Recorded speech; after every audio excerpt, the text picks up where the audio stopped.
हाथरस के ही आपको बता दें, सिकंदराव गांव से सटे गांव मुगलगढ़ी के रहने वाले सुधीर प्रताप सिंह ने न्यायिक जांच आयोग के सामने अपना बयान दर्ज कराया है और उसी आधार पर हम सिंह साहब से सवाल भी कर रहे थे। हाथरस हादसे को लेकर चश्मदीद का यह बड़ा दावा है। जांच आयोग के सामने चश्मदीद ने यह दावा किया है। बाबा की अनाउंसमेंट के बाद भगदड़ मची। पैरों के रज से बीमारी ठीक होने का दावा करते हैं ये। संवाददाता पुनीत शर्मा ने भी जिस तरीके से लगातार वहां पर सेवादारों और वहां पर मौजूद लोगों से संपर्क करने की कोशिश की है, उसके बाद सुधीर का यह बयान और उसका यह बड़ा दावा सामने आया।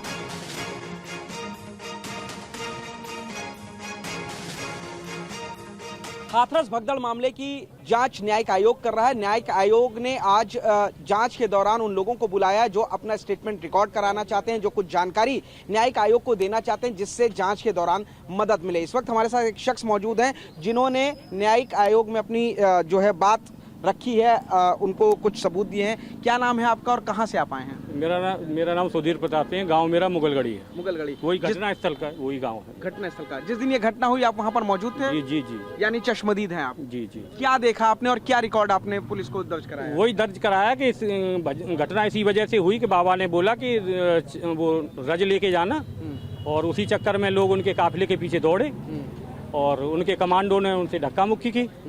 उसमें कुछ तो झुकने की वजह से गिरे रज लेने के लिए, कुछ धक्का मुक्की में, उसी अफरा तफरी में वो लोग दबते चले गए। भीड़ का प्रेशर था तो घटना बड़ी हो गई। यानी कि बाबा ने, आपने सुना कि खुद अनाउंसमेंट कहा था कि मेरी चरण रज लीजिए? हाँ, लीजिए लीजिए। अच्छा। बाबा बच्चे भी पैदा करते, बाबा कैंसर का भी इलाज करते हैं, सब तो काम होते हैं। उन्होंने क्या कहा, चरण रज क्यों लीजिए, ये सब भी बताया? उनके ये रोग, किसी को जो रोग हो, किसी को खांसी हो, बुखार हो, कैंसर हो, जो हो सब रोग दूर हो जाते हैं उससे। तो इसलिए आप चरण रज लेके जाइए? जी जी जी। तो पब्लिक चरण रज लेने गई, धक्का मुक्की किसने की, अगर आपने देखा? धक्का मुक्की तो उनके ब्लैक एंड कमांडो ने, जो सेवादार थे। सेवादार थे? जी जी। क्या कर रहे थे वो, क्या किया? हटो हटो, वही हटो हटो।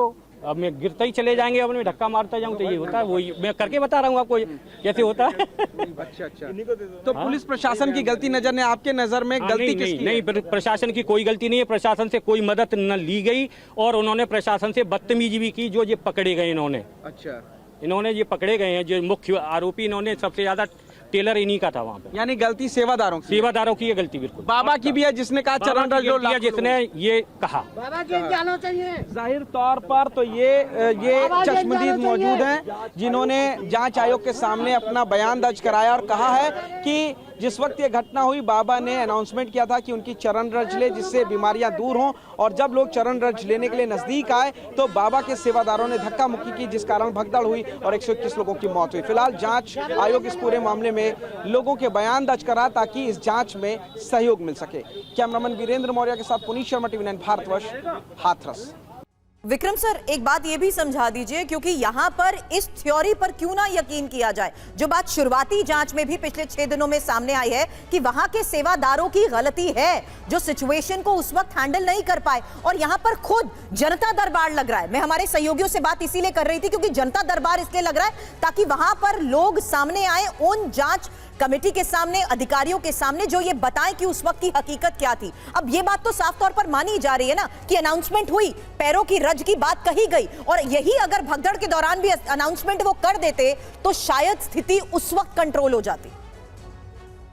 रवि जी, सच्चाई में बड़ी ताकत होती है और विवेचना को कोई हल्के में न ले। मेरा परामर्श होगा, सच्चाई तक पहुंचने में हमारा पुलिस और विवेचक और ये आयोग पूरी तरीके से सक्षम और समर्थ है, लेकिन ये पारदर्शी होता है। जिसको जो भी अपनी बात कहनी है, आपको, मुझे, AP सिंह साहब को किसी अपनी बात कहे, लेकिन साक्ष्य के साथ। लेकिन अगर साक्ष्य में कोई अगर त्रुटि पाई जाती है, झूठा पाया जाता है, तो धारा 238 के अंतर्गत कार्रवाई के लिए भी तैयार रहे।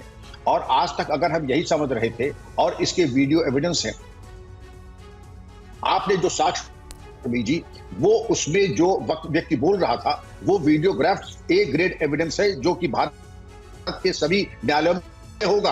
अगर ऐसा कोई साक्ष्य किसी और के पास है तो आयोग के समक्ष प्रस्तुत करे। और मैं समझता हूं कि जो सच्चाई है उस तक कोई किसी को फंसाने की नियत किसी की नहीं है। लेकिन अगर इस तरीके के हत्याकांड, मैं हत्याकांड कह रहा हूं, दुर्घटना नहीं कह रहा हूं, हत्याकांड हुआ है, उसका सफल अनावरण होना है, और सफल अनावरण जो दोषी है उनको बेनकाब करना है और कानून के मुताबिक परिधि में रहते हुए उनके खिलाफ दंडात्मक कार्रवाई होनी है। इसमें तो किसी को मतभेद होने का प्रश्न ही नहीं उठता है। तो जिसको जो सत्य कहने का है, लेकिन सही तथ्य जैसे आपने प्रस्तुत किए, जो प्रत्यक्षदर्शी था, आई विटनेस था, बाकी लोग भी कर दें, और जो उसका मूल्यांकन और कोऑपरेटिव एविडेंस है उसके ऊपर सच्चाई तक पहुंचा जाएगा। समीर जी, एपी सिंह साहब, इस सवाल का जवाब दीजिए। न्यायिक जांच आयोग के सामने या पुलिस की जांच के सामने अब तक जो चश्मदीद पेश हुए, उन्होंने ये जहरीला स्प्रे छिड़कने वाली थ्योरी का जिक्र क्यों नहीं किया? और आप जिन चश्मदीदों के आधार पर ये बड़ा दावा कर रहे हैं, वो चश्मदीद हैं कहां? अरे साहब, अभी मैंने कहा आपको हमदर्दी रखिए, थोड़ी मानवता रखिए, अपनी खबर के साथ साथ ये भी रखिए कि जिन लाशों के परिवार वाले हैं ना, लाशें लावारिस नहीं गई साहब, सब लाशें अपने घरों में पहुंची, उनके अंतिम संस्कार हो रहे हैं, 10वां 13वां हो रहा है। लोगों का आना जाना, रोना पीटना एक साधारण है। वो रोबोट नहीं मरे हैं, रोबोटों की नहीं मौत हुई है, वो किसी परिवार के रिश्तों की मौत हुई है। असली चश्मदीद अभी कहाँ पहुंचेंगे? वो तो घरों में हैं, वो तो अपने परिवारों में सांत्वना दे रहे हैं, वो तो उस तरह से हैं जिस तरह से। इसीलिए तो इंसाफ मिलना जरूरी है ना। 121 लोगों की मौत हुई है एपी सिंह साहब, इसीलिए इंसाफ मिलना जरूरी है ना। बाबा का नाम तक FIR में नहीं है। नहीं है, फिर अच्छा नहीं लगता। नहीं, मुझे एक सवाल का जवाब दीजिए। इतनी बड़ी घटना हो गई जिसका प्रवचन सुनने के लिए 2.5 लाख लोग पहुंच गए 80,000 की परमिशन लेकर, उसका नाम तक FIR में नहीं है, क्यों? आप इन्वेस्टिगेशन एजेंसी वाले सवाल मेरे से पूछ रहे हैं साहब, अच्छा लग रहा है। अभी चश्मदीद हंस के नहीं बोल रहे हैं। जो चश्मदीद आपके न्यूज चैनल पर रिपोर्ट ठहाकों के साथ लगा के दे रहे हैं ना, वो चश्मदीद नहीं, वही हैं जो नारायण साकारहरि की बढ़ती लोकप्रियता से परेशान हैं, भीड़ से परेशान हैं। क्यों इतनी पॉपुलैरिटी बढ़ रही है, क्या कारण है? तो बहुत छिछला आरोप हो गया कि आप एक बयान के आधार पर, क्योंकि वो आपके बयानों से मेल नहीं खा रहा है, आप उन पर साजिशकर्ता होने का आरोप लगा दे रहे हैं। ये तो बड़ा छिछला बयान हो गया एपी सिंह साहब। अरे साहब, खूब बयान कराइए, मरे हमारे हैं, ये आप मना नहीं करेंगे। मौत हमारे लोगों की हुई है, आयोजक हम हैं। हमने आयोजक के पहले नाम वाले जो नाम दिया उसको सरेंडर करा दिया है। मरने वाले हम, मारने का आरोप हम पे, कार्यक्रम आयोजक हमने दरी कालीन मंच बनाया, हमने लाउड स्पीकर और जल व्यवस्था की, और हमारे लोगों अरे को ये कैसी व्यवस्था थी जिसमें 121 लोगों की मौत हो जाती है, इतनी बड़ी भगदड़ मच जाती है, 80,000 लोगों की आप परमिशन लेते हैं, 2.5 लाख लोग इकट्ठे हो जाते हैं, अव्यवस्थाओं का अंबार नजर आता है।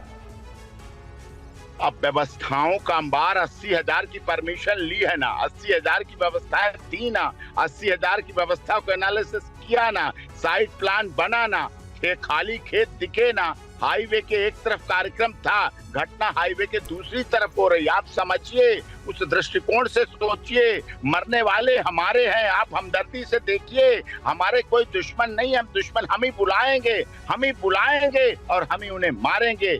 इसके पीछे जो साजिश है, जो षड्यंत्र है, वो खुलेगा, पर्दाफाश होगा।